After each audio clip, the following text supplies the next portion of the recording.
ভোর আসে নিঃশব্দে, আকাশের গায়ে ধীরে ধীরে আলো ফোটে। মাঠের কুয়াশা সরতে সরতে আলোর পথ তৈরি হয়।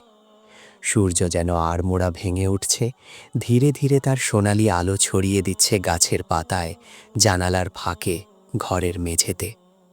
শীতের সকালটা তখনও খানিক অলস। চায়ের কাপ থেকে ধোঁয়া উঠে, রুটির পাশে রাখা গরম ডিমে যেন ভাব জমে আছে, আর মনটা হালকা উষ্ণতায় মোড়ানো, নতুন একটা দিনের অপেক্ষায়। এই রকম একটি সুন্দর সকাল, এই শান্ত কুয়াশা মাখা নরম রোদ ভেজা প্রভাত অনেকেই আজ দেখার কথা ভেবেছিল। যে মানুষটা আজ চিরতরে ঘুমিয়ে পড়েছে, সেও ভেবেছিল কাল সকালে রোদ মেখে রুটি খাবে।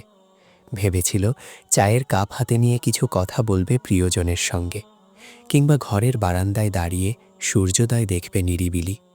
কিন্তু সে জানত না, কাল তার জন্য আর আসবে না। আমরাও প্রতিদিন এইভাবেই বাঁচি, ভবিষ্যতের আশায়, কালকের স্বপ্নে। ভাবি কাল থেকে নামাজ ধরব, এই সপ্তাহে তওবা করব, আল্লাহকে নিয়ে ভাবব, কিন্তু একটু পরে। কিন্তু মৃত্যু আমাদের সেই পরেটা আসতেই দেয় না। মৃত্যু এমন এক অতিথি যে দরজা খুলেই বলে, চল, তোর সময় শেষ। তাকে ফিরিয়ে দেওয়ার সুযোগ নেই। না কিছু গুছিয়ে নেওয়া যায়, না কারো কাছ থেকে বিদায় নেওয়া যায়।